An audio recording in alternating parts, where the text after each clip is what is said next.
So my dad had given me and my brother and sister each a concordant version. This sounds familiar. Probably like 2015 or 16 or something like that. Like, or whenever he had written his Jesus and Hitler book. Okay. And so he knew about the concordance, and he had a Greek concordance, like that huge, massive book full of every single word and where it's located. He has an Old Testament concordance. Um, he's got a New Testament concordance. So, Mm. and he's got like every version of the scriptures that there's been. Just because that's how he is. He's super thorough, and he's like, "What does this say? What does this say? What does this say? Oh, they all say different things. That's weird. That's I need to get down to the bottom of this." So I think it was 2019.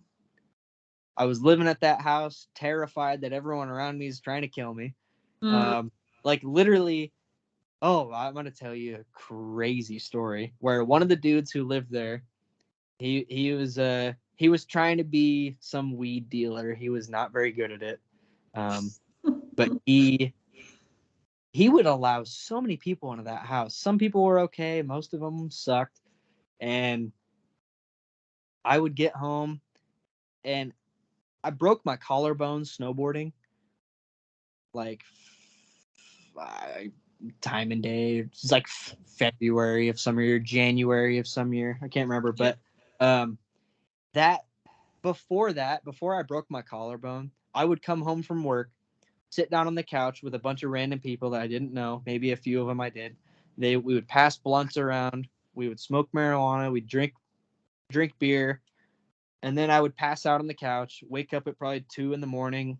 Go to my room. Go to sleep. Wake up. Go to work. And I did that every day for months and months and months. And I broke my collarbone snowboarding, and everything stopped. Like I just watched life go on without me because Mm. I couldn't do the things that I wanted to do. Yeah. And I would get home from work, and instead of sitting there with everyone and doing all that stuff, I just kind of isolated myself. But like right before I isolated myself, there was one night where I smoked a lot of weed with people, like a few people around me. I ended up losing my mind. Like Catherine, I went to another realm of existence I that believe that. Yeah. cannot explain. I went through some of the most traumatic things that I've ever experienced, or Mm. like kind of faced them in a way. Like they everything was put in front of me like, this is your life. This is who you are. And I had no idea who I was. I had no idea why I mattered. No one could ever tell me why I mattered, even if I begged them and they heartfelt gave me words of a friend. I just didn't believe anybody about anything. I just thought this is all a waste. I'm a waste. I went up to my brother's room. He was on the top floor, which is like the third floor of that house. I thought that they drugged me. I went up to his Mm. room. I had a broken collarbone, so I'm like immobilized like this, like my arm was in an immobilizer. And my brother's like twice as big as me, and I threw him like I was pushing him around, and I was Wow. screaming, and I was going in and out of reality where I would be in his room, and then I would just get like sucked through a wormhole, like go through somewhere, and I would experience something really horrible. I thought the cops were after me. I thought I was on a football Mm. field going against a whole team of people. I Yeah. thought I was running from the cops. I thought I was snowboarding at one point. Oh wow. During that freak accident, I, I relived myself breaking my collarbone like 8 or 9 times somehow. And every time I would look up, I would be like looking up at the stars, and then someone would pop over my head and be like, Seth, okay. And it would be a different person every time. One time it was my manager at work. Another time it was my mom. Another time it was like this friend or that friend. Mm. And I was being subjected to things that I didn't think were possible. And Mm. that opened my eyes to, oh, anything is possible if God wants it to happen. And I didn't really come to that fruition yet, But after I broke my collarbone, after I had that insane experience, I spent maybe one more week in that house. And that was a week where I would go home, and instead of going and sitting on the couch, I would walk past everyone, go upstairs, go to my room, and I actually started reading 12 Rules for Life by Jordan Peterson. And I read like the first 5 chapters, and it helped me because it was like, clean your room, just have respect for yourself, have boundaries, like just very basic human principles that actually helped me get my shit together for a little bit. And that's when I started talking with my parents, and I was talking with my dad about God more.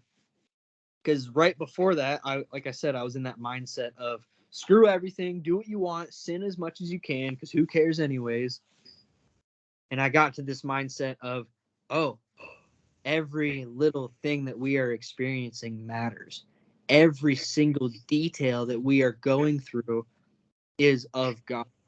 And I asked my dad, I was like, what do I do? How do I figure this stuff out? And he said, just start in Romans and just start reading Paul's letters. That's it.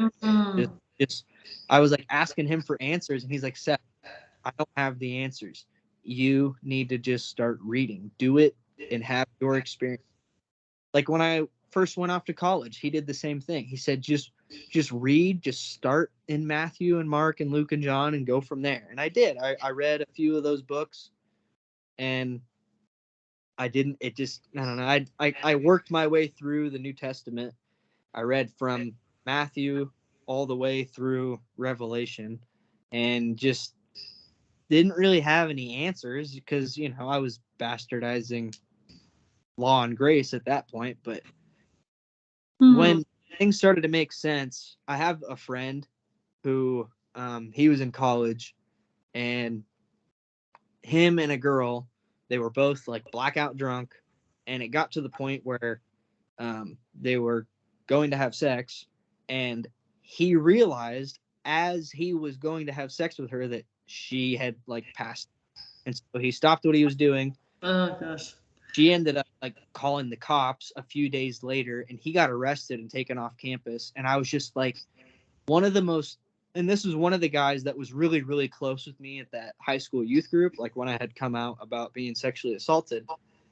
And when that stuff happened to him, he talked to me, and he was like, Seth, I can't imagine ever doing to someone else the same kind of things that happened to you. And I was just like, dude, just tell the truth. That's all you can do.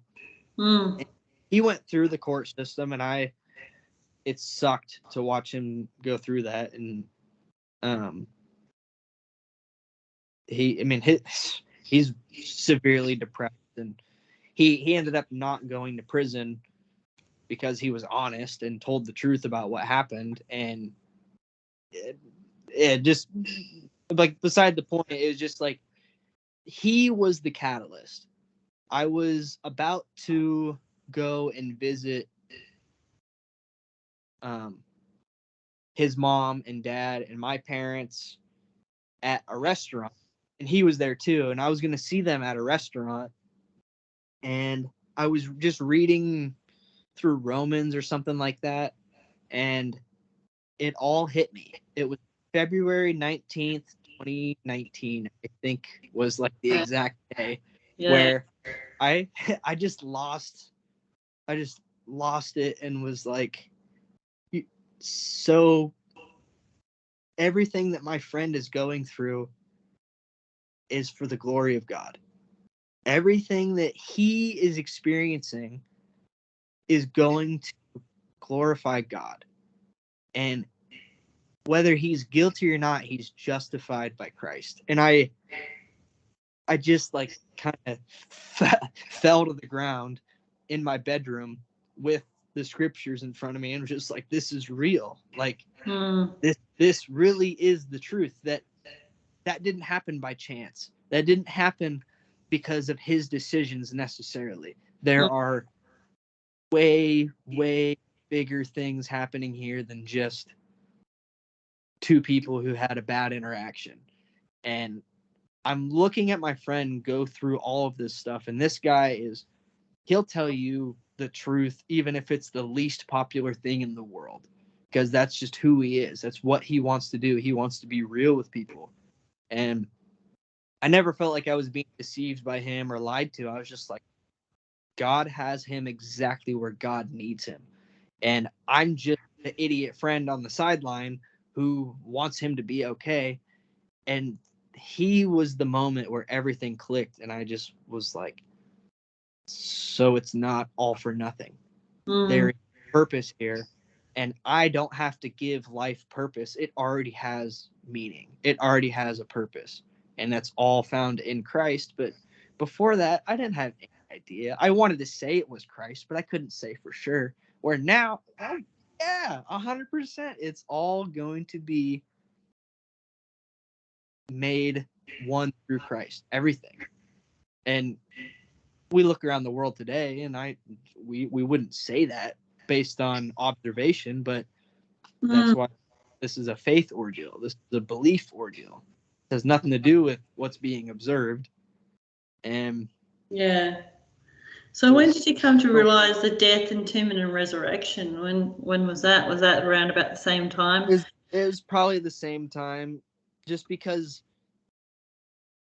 you look at religion and you look at teachers in religion, and they just walk in circles and they don't know where they're going, but some of them are very confident in what they're saying. And me, I was always like, I have no confidence in what I'm saying, but I want to boldly proclaim it. I want to make it obvious. And then what we know now is so simple that we can go so far as to say that what we believe is stupid. What we believe is simple to the point where philosophers will say that what we believe is stupid. Religion will say that what we believe, there's no works involved, so that's stupid. It's the cross is a snare to the religious person because they think they have to do something. And I like, whoa. So a historical event happened involving the Son of God, and it's not up to me to make sure that it's true. Like, my belief doesn't hinder the fact that God killed his own son. That makes way more sense than me having to believe an event happened in order for it to have an effect. So what about when did you come to realize there's no free will, no Trinity, no hell, and to rightly divide the scriptures, and no immortality of the soul? I'd say probably the time where I'm either in my brother's room or flying through outer space, when I had zero control over anything at all. Like, that God put me in a few scenarios in life, whether I was completely sober or I was on psychedelics or whatever, to where I had absolutely zero control over anything that was happening. Any control. And that was scary, but at the same time blissful and euphoric, because I was like, oh, I don't have any control over what's happening. That more than me having to be in control of where I'm going to end up for eternity. Like, oh, God already has all of this figured out. This is a script that we are acting out perfectly. That makes more sense than putting a bunch of actors on a stage and then just saying, entertain me. Like, that's the Christian God. The Christian God says, I'm not going to give you a name. I'm not even going to turn the lights on, but you got to figure it out. And then the God that we serve, the one true living God and Father of all, especially Christ, he said, I've got you. I've got you from before you were born. I've got you from before your parents were born. I got you when you were just a thought in the mind of God. God sees the end from the beginning. He tells the end from the beginning. And it's just some daydream. It's not like, oh, that's a cool thought, but let's get back to reality. I would rather we suffer here than ever have to believe that it's up to us to save ourselves. It's up to us to declare what God is doing to be true. Mm. And for that to be the reason that it's true. It's like, I don't have that authority. I didn't have that authority when I was flying through outer space. I didn't have that authority when I was fighting my brother who wanted to just have me calm down and explain what was happening. Or when I'm there with my friend and he's being told through the court system that this is going to happen to his life and he can't go to college anymore and all these things. And you can look back at every single moment of your life and look at people around you and people that you love and say they had no control over the situations of their life, and yet they went through it. They had to do what God has purposed for them to go through. And it all tails back to, it glorifies God. God can perform an abortion and glorify himself because he knows that he can raise that unborn child from among the dead. Same as someone in a car wreck or someone who suffers for 30 years with, some chronic illness. It's like, you're going to tell me God glorifies from this or that. And it's yes, he does, because the Christian God demands that you perfect yourself in order to be good enough. Our God says, you are good enough because my son is good enough. And I don't even look at you, I look at him. I'm going to bring you to the point where I see you and I see him, but I see him first. And I see him back. And that's the thing about grace and the ecclesia that's so beautiful, is Israel doesn't understand this. No. The nations don't understand this. And they won't until they see us at the great white throne. They won't understand this until the 1,000 years starts. They won't understand this until the all in all for some people. Like, there's so much confusion about who God is, and yet God is. So what are you looking forward to the most about our expectation? Knowing, understanding, and being no longer hindered by these soulish emotions, these soulish sensations, to be one with God and realize it, and not just believe it, but be it, and see Christ, see Paul, see Enoch, see Timothy, to see you. Where this is just a video chat, but I'm gonna see. Hey, who knows? I might see you in future in America. Who knows? Who knows? But just even then, like you may spend time with a fellow believer in person. Like, I hang out with my dad, and to me, yeah, he's a believer, and I can talk to him about our glorious expectation. In reality, he's my dad. I can hang out with Martin Zender in person, and it's a beautiful time. But then I get on his nerves, and he tells me, "Hey, man, you gotta leave me alone for 5 minutes because you're driving me crazy."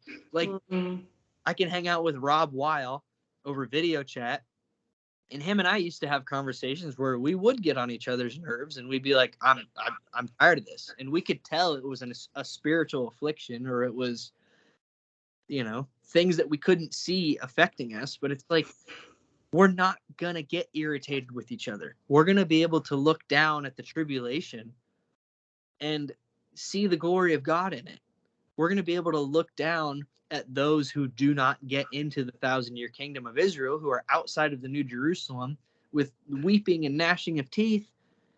And we're going to see the glory of God in those unfulfilled creatures, those people. We're going to see spiritual beings. Like, our task among the celestials, that's what I'm looking forward to, is going home. Me too. Absolutely I've never once in my entire life ever felt like I was at home. Ever. I don't even pack my stuff, and I've moved to like 7 or 8 different places since high school. I don't unpack my stuff. And I used to wonder why. And then when the truth made sense, I was like, oh, because I'm not home. And it's not like an excuse to not unpack, but like anymore, it's like, I'm going to leave this place. What's the point of caring about all this stuff anyways? It's just stuff. We reality. We want to be vivified. We want to be made alive beyond the reach of death. And right now, in our mortal frames, that's all we know is mortality. All we know is shame and death and dying, guilt and this and that and choices, when I'm tired of choices. I want the truth to be illuminated in front of me. I'm excited for the prepared steps of illumination to light up like a disco floor. I'm prepared for the light beam from us out into the celestial realm. Yeah. That's what I'm excited for, is actual life. There's so much to look forward to. This, you can just keep talking about it for ages because there's just so much to just think about. Those eons, the oncoming eons are, they're just, they will be experienced. That's all I can say, is they will be experienced. And we will be there to experience them as Christ experiences them. Not as Israel, not as terrestrial man, not as the spiritual beings, as Christ experiences it. We will be right there with him, reconciling all of God's creation. All right. Well, thank you for sharing your story with me today. It was really good to hear what you actually had to say about, your religious past and how you came to the truth. Yeah, so thank you very much. Thanks for having me, Catherine. Good to talk to you. Love, grace, and peace to the body of Christ.